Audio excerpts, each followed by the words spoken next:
ವಿಶೇಷ ಕಾರ್ಯಕ್ರಮಕ್ಕೆ ಮತ್ತೊಮ್ಮೆ ತಮಗೆಲ್ಲ ಸ್ವಾಗತ. ಬೊಜ್ಜು ಕರಗಿಸೋ ಬಗ್ಗೆ ಹೇಗೆ ಅದರ ಬಗ್ಗೆ ನಾವು ಚರ್ಚೆ ಮಾಡ್ತಾ ಇದ್ವಿ. ನಮ್ಮ ಜೊತೆಗೆ ಡಾಕ್ಟರ್ ಮಧುಸೂದನ್ ಮತ್ತು ರೂಪಶ್ರೀ ಸಾಕಷ್ಟು ಮಾತಾಡಿದ್ದಾರೆ.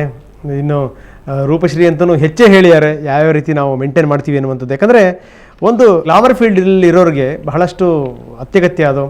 ಫಿಗರ್ನ ಮೇಂಟೈನ್ ಮಾಡಲಿಲ್ಲ ಅಂತಂದರೆ ಬಹಳ ಕಷ್ಟವೇ. ಹೀಗಾಗಿ ಏನಂದರೆ ಅವರು ತಿನ್ನೋ ಬಗೆ ಹೇಗೆ, ಮೊದಲು ತುಂಬ ಫುಡ್ ಇದ್ದರು, ಆಮೇಲೆ ಹೇಗೆ ಬದಲಾಯಿತು ಅನ್ನುವಂಥದ್ದು ಡಾಕ್ಟ್ರು ಕೂಡ ಸಾಕಷ್ಟು ವಿವರಗಳನ್ನ ಕೊಟ್ಟಿದ್ದಾರೆ. ಸೊ ಇನ್ನಷ್ಟು ಮಾತಾಡೋಣ.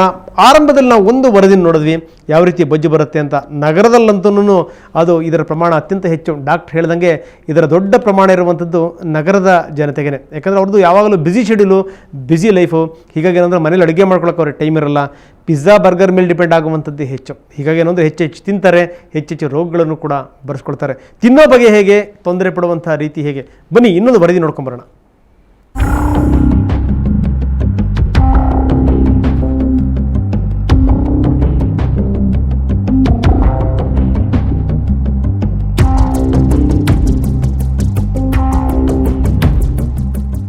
ನಗರಗಳು, ಇಲ್ಲಿ ಕನಸು ಕನವರಿಕೆಗಳ ಬೆನ್ನು ಹೊತ್ತಿದ ನಾಗಾಲೋಟದಲ್ಲಿ ಜೀವನ ಶೈಲಿಯೇ ಬದಲಾಗಿಬಿಟ್ಟಿದೆ.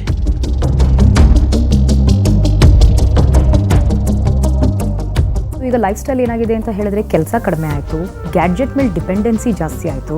ಅದ್ರ ಜೊತೆಗೆ ನಾವು ತಿನ್ನುವಂಥ ಆಹಾರ ಹೆಲ್ತಿಯಾಗೂ ಇಲ್ಲ, ಬಟ್ ಫುಲ್ ಆಫ್ ಕ್ಯಾಲರೀಸ್. ಈಗ ಆಚೆ ಹೋಗ್ತೀವಿ ಅಂತ ಅಂದ್ಕೊಳ್ಳಿ, ಚಾಯ್ಸಸ್ ಆರ್ ಸೋ ಮೆನಿ. ಒಂದರಲ್ಲೇ you don't want to be satisfied. ಎಷ್ಟೊಂದು ವೇರಿಯೇಷನ್ ಇರುತ್ತೆ, ಎಲ್ಲ ಟ್ರೈ ಮಾಡಿಬಿಡ್ತೀವಿ ನಾವು. ಸೊ ಅದರಿಂದಾಗಿ ಕ್ಯಾಲರೀಸ್ ದೇಹದಲ್ಲಿ ತುಂಬಿಕೊಳ್ಳೋದು ಜಾಸ್ತಿ ಆಗುತ್ತೆ. We used to have a very relaxed life. Bangalore was a much different place. The type of traffic that we have today, the change has been such a tremendous change over the last 20 years. That today's world, we need some time for ourselves. We need, earlier we could walk to work, we could do various things, and we could not have any strain in our life. But in today's world, we need this particular 1 hour to ourselves. ಹೀಗೆ ಬದಲಾದ ಜೀವನ ಶೈಲಿಗನುಗುಣವಾಗಿ ಬದಲಾದ ಆಹಾರ ಪದ್ಧತಿಯಿಂದ ಕ್ರಮೇಣವಾಗಿ ಎಲ್ಲರನ್ನು ಕಾಡುತ್ತಿರುವ ಆರೋಗ್ಯ ಸಮಸ್ಯೆ ಒಬೆಸಿಟಿ. ಒಬೆಸಿಟಿಗೆ ಇನ್ನೊಂದು ಅರ್ಥ ಕನ್ನಡದಲ್ಲಿ ಬೊಜ್ಜು ಅಂತ. ಸೊ ಬೊಜ್ಜು ಅನ್ನೋದು ಈಗ ಆಲ್ ಓವರ್ ವರ್ಲ್ಡಲ್ಲಿ ತುಂಬ ಕಾಮನ್ ಆಗಿ ಕಾಯಿಲೆ ಥರ ಅದು ಪರಿಣಮಿಸ್ತಿದೆ. ಇವಾಗ ಆಲ್ ಓವರ್ ವರ್ಲ್ಡಲ್ಲಿ ಇವಾಗ 1.7 ಬಿಲಿಯನ್ ಪೇಷಂಟ್ಸ್ ಇದ್ದಾರೆ ಒಬೆಸಿಟಿ ಪೇಷಂಟ್ಸ್. ಅದರಲ್ಲಿ ಅಟ್ಲೀಸ್ಟ್ 300 ಮಿಲಿಯನ್ ಪೀಪಲಿಗೆ ಈಗ ಆಪ್ರೇಷನಿಂದಲೇ ಅವ್ರಿಗೆ ಟ್ರೀಟ್ಮೆಂಟ್ ಕೊಡಬೇಕಾಗೋ ಸ್ಥಿತಿ ಬಂದಿದೆ. ಇದೆಲ್ಲ ಮೇನ್ ಥಿಂಗ್ ಏನಕ್ಕೆ ಆಗ್ತಾಯಿದೆ ಅಂತ ಅಂದರೆ, ಇವಾಗ ಈಗಿನ ಲೈಫ್ ಸ್ಟೈಲಿಂದ ಮೇನ್ಲಿ ಎಲ್ಲ ಜನ ಆಕರ್ಷಿತರಾಗಿ ಅದರಿಂದ ಅವರ ಫುಡ್ ಹ್ಯಾಬಿಟಲ್ಲಿ ಕಂಟ್ರೋಲ್ ಇರಲ್ಲ ಅವರಿಗೆ. ಅದಕ್ಕೆ ತಮಗೆ ತಿಳಿಯದಂತೆ ತಮ್ಮನ್ನು ಆವರಿಸೋ ಈ ಕೊಬ್ಬಿಗೆ ಜನರು ಕಂಡುಕೊಂಡ ದಾರಿಗಳು ಹಲವಾರು.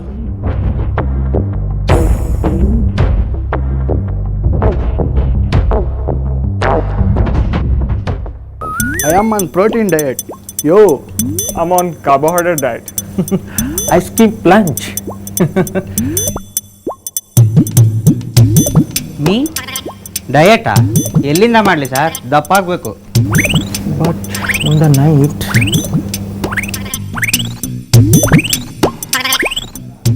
ನಾನಾ pizza burger love, no money, hard work, wrong candidate. me, chicken, mutton, fish, everything eating, no dieting. ಆರೋಗ್ಯವೇ ಭಾಗ್ಯ. ಆರೋಗ್ಯ ಇದ್ದರೆ ಮಾತ್ರ ಮನುಷ್ಯನಿಗೆ ಭವಿಷ್ಯ. ಆರೋಗ್ಯ ಸರಿಯಾಗಿರಬೇಕಿದ್ರೆ ಪ್ರಾಜ್ಞರು ಒಂದು ಮಾತನ್ನು ಹೇಳ್ತಾರೆ, ಶರೀರ ಮಾಧ್ಯಮ ಖಲು ಧರ್ಮ ಸಾಧನ. ಶರೀರವನ್ನು ಚೆನ್ನಾಗಿ ರಕ್ಷಣೆ ಮಾಡಿಕೊಡ್ಬೇಕು. ನಿಜ ಸರ್, ನಿಜ. ಅದ್ರ ಬಾಡಿಗೇನು ಉಪ್ಪು ಖಾರ ಬೇಡವೆ? Very high in calories. ಎಲ್ಲ ರಿಫೈನ್ಡ್ ಫುಡ್ಡಲ್ಲಿ ಮಾಡಿರೋದು. ಅದರಲ್ಲಿ ಹಾಕಿರೋದು ಎಲ್ಲ ಚೀಸ್ ಆಗಲಿ, ಸಾಸ್ ಆಗಲಿ, ಎಲ್ಲ ಇಟ್ ಇಸ್ ವೆರಿ ರಿಚ್.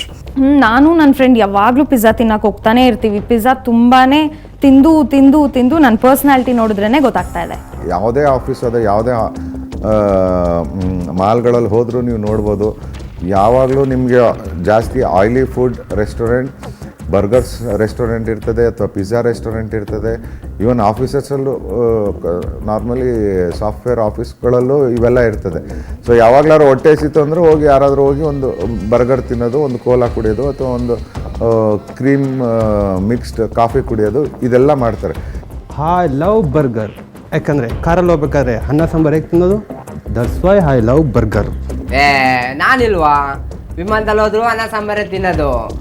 ಆದರೆ ಒಂದ್ಸರಿ ವಿಮಾನದಲ್ಲಿ ಹೋಗಿಲ್ಲ ನೋಡಿ, ಐ ಲವ್ ಲೈಕ್ ಇಟ್ ಅನ್ನ ಸಾಂಬಾರ್ ಪುಳಿಯೋಗರೆ ಚಟ್ನಿ.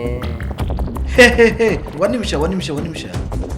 ಈ ವಿಷಯದ ಚರ್ಚೆಯಲ್ಲಿ ಕೆಲವೊಂದು ಫನ್ನಿ ಅನಿಸ್ಬೋದು ನಿಜ, ಆದರೆ it is not that funny, it is really serious. ಸಮಯದಲ್ಲಿ ನಿಮ್ಗೇನಾಗ್ತದೆ ಬಾಡಿನಲ್ಲಿ ಈ ಅಡಿಪೋಸ್ ಟಿಶ್ಯೂ ಅಂದರೆ ಫ್ಯಾಟ್ ಸೆಲ್ಸ್ ಅಂತ ಹೇಳ್ತೀವಿ, ಅದು ನಾರ್ಮಲಾಗಿ ಇನಿಷಿಯಲ್ ಆಗಿ ಅದು ಸೈಜ್ ದಪ್ಪ ಆಗ್ತಾ ಹೋಗ್ತದೆ.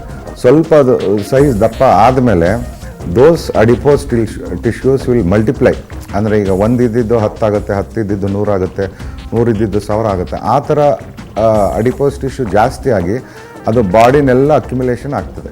ನಾರ್ಮಲಾಗಿ ಈಗ ವೆಸ್ಟರ್ನ್ ಕಂಟ್ರೀಸ್ ನೋಡಿದ್ರೆ ಒಬೆಸಿಟಿ ಅಂತ ಅಂದರೆ ಅವರಿಗೆ ತಲೆಯಿಂದ ಕಾಲು ತನಕನೂ ಫುಲ್ ದಪ್ಪ ಇರ್ತಾರೆ.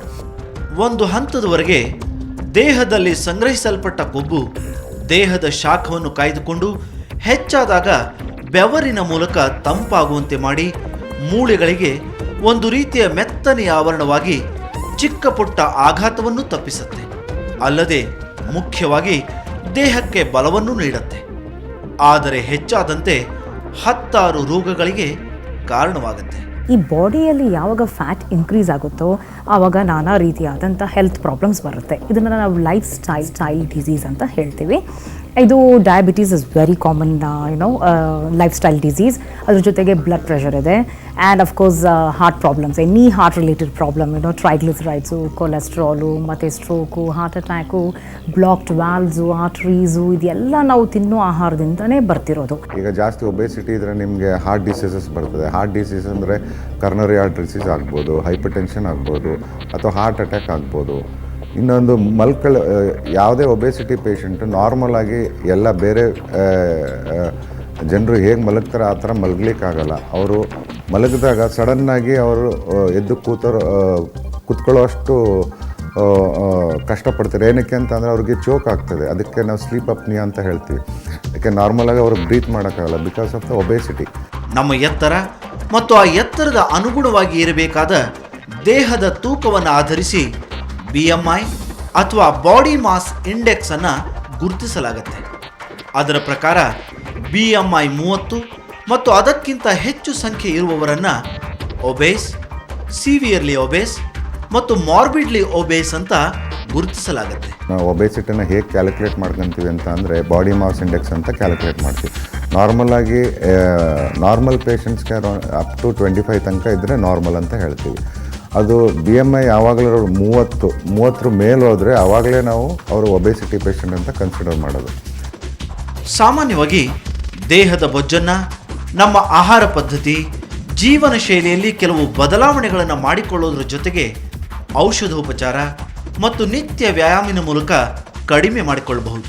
ಎಲ್ಲಾದರೂ ಸರಿ, ಲಿಫ್ಟ್ ಬದಲು ಸ್ಟೇರ್ ಕೇಸ್ ತೊಗೊಳೋದು, ಮತ್ತು ದೂರದಲ್ಲಿ ಕಾರ್ ನಿಲ್ಲಿಸಿ ನಿಮ್ಮ ಡೆಸ್ಟಿನೇಷನ್ ನಡ್ಕೊಂಡು ಹೋಗೋದು, ಮನೇಲೇ ಆದಷ್ಟು ವಾಕಿಂಗ್ ಮಾಡೋದು, ಒಂದು ಸ್ಮಾಲ್ ಡಿನ್ನರ್ ಆದಮೇಲೆ ವಾಕಿಂಗ್ ಮಾಡೋದು, ಮತ್ತು ಅರ್ಲಿ ಡಿನ್ನರ್, ಈ ಥರ small changes, every day changes ಮಾಡಿಕೊಂಡ್ರೆ ಬಿಗ್ ಡಿಫ್ರೆನ್ಸ್ನ ನೀವು ನೋಡ್ಬೋದು.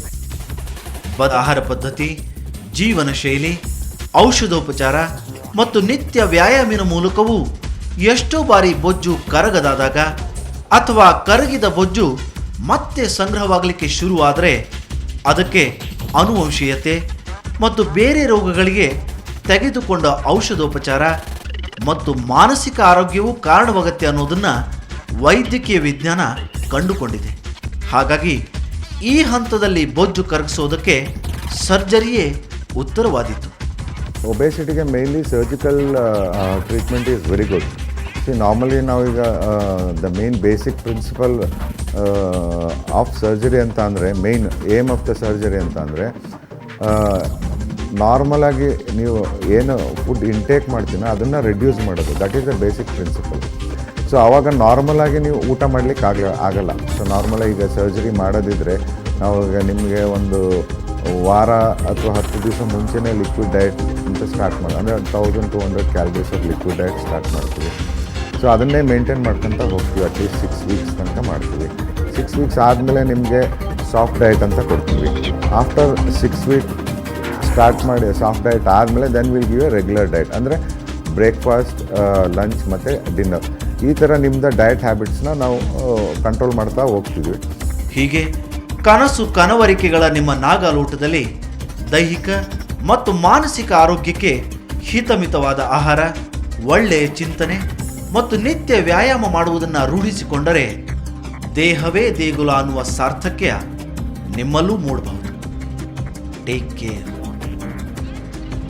ಸತ್ಯಬೋಧ್ Joshi, Suvarna News 24/7.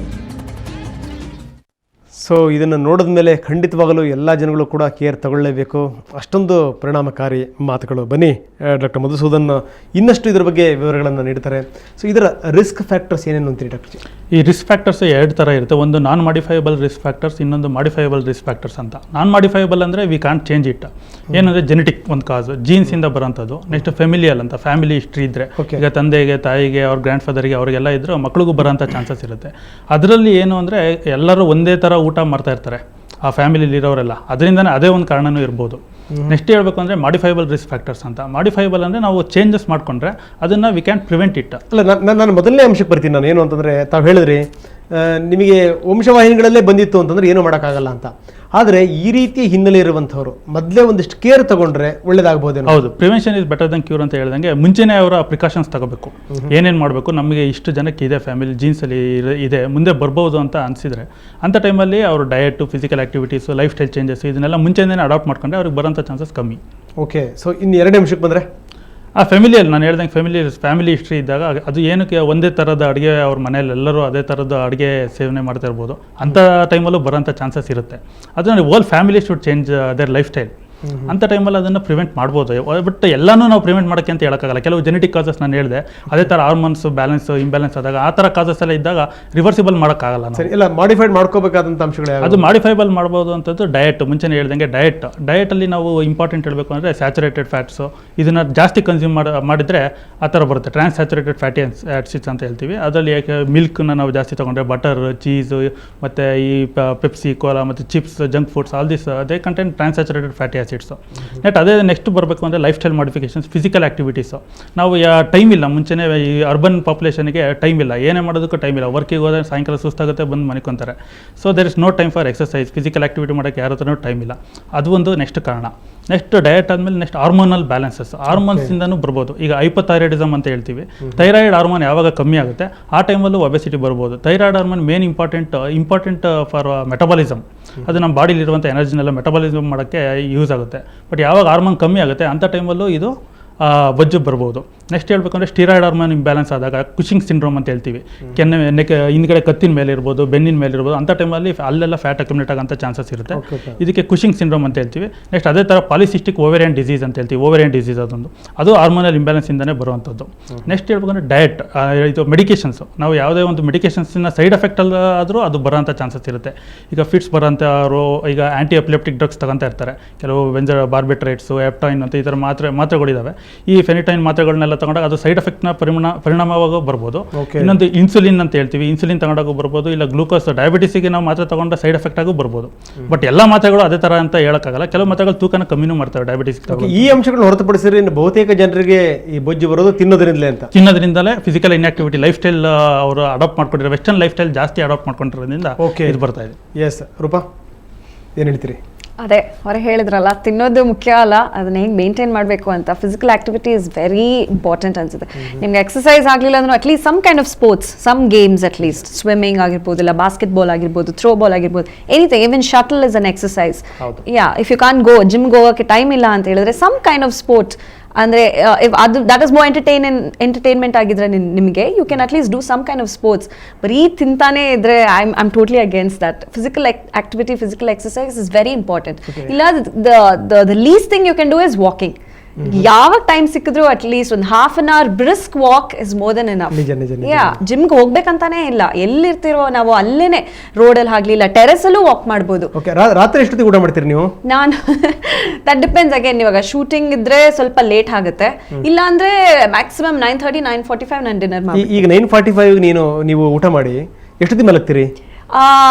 ಮಲ್ಗೋದು again it depends. ನಾನೇನಾದರೂ ಆಚೆ ಇದ್ರೆ ಡಿನ್ನರ್ ಮಾಡಿ ಲೇಟ್ ಆದರೆ ಮನೆಗೆ ಬರೋಕ್ಕೆ ಸ್ವಲ್ಪ ಲೇಟ್ ಆಗುತ್ತೆ ಮಲ್ಗಕ್ಕೆ. ಇಲ್ಲ ಅಂದರೆ ಮನೇಲೇ ಇದ್ದರೆ ನಾನು ಶೂಟಿಂಗ್ ಇಲ್ದಿರ ಮನೇಲಿ ಇದ್ದರೆ I go to sleep by 10:30, 11. ಅಲ್ಲ ಊಟ ಮಾಡಿ ಎಷ್ಟು ಹೊತ್ತು ಗ್ಯಾಪ್ ಕೊಡ್ತೀರಿ ನೀವು ಅಂತ? Almost 1.5 hours. ಓಕೆ, ಸೊ ಮತ್ತಷ್ಟು ನಾನು ನಿಮ್ಮ ಜೊತೆಗೆ ಚರ್ಚೆ ಮಾಡ್ತೀನಿ. ಒಂದು ಸಣ್ಣ ಬ್ರೇಕ್ ತಗೊಳ್ಳೋಣ. ಬ್ರೇಕ್ ತಗೊಳ್ಳೋದ್ರ ಜೊತೆಗೆ ಒಂದಷ್ಟು ಟಿಪ್ಸ್ ಕೂಡ ನೋಡೋಣ. ಸೌತೆ ರಸ, ಬೂದುಗುಂಬಳ ರಸ ಸೇವನೆ ಬೊಜ್ಜು ಕರಗಲಿಕ್ಕೆ ಸಹಾಯಕಾರಿಯಾಗಬಹುದು. ಯಾಕಂದರೆ ಈ ರಸಗಳನ್ನು ಹೆಚ್ಚೆಚ್ಚು ನೀವು ತಗೊಳ್ತಾ ಹೋದಂಗೆ ನಿಮ್ಮ ದೇಹಕ್ಕೂ ಕೂಡ ಒಳ್ಳೆಯದು, ನಿಮ್ಮ ಆರೋಗ್ಯಕ್ಕೂ ಕೂಡ ಒಳ್ಳೆಯದು. ಜೊತೆಗೆ ಅಂದರೆ ದೇಹದಲ್ಲಿರುವಂಥ ಈ ಅನಗತ್ಯ ಕೊಬ್ಬೇನಿದೆ, ಆ ಕೊಬ್ಬನ್ನು ಕರಗಿಸ್ಲಿಕ್ಕೆ ಈ ಸೌತೆ ರಸ ಮತ್ತು ಬೂದುಗುಂಬಳ ಹೆಚ್ಚೆಚ್ಚು ಸಹಾಯಕಾರಿ ಆಗಬಲ್ಲದು.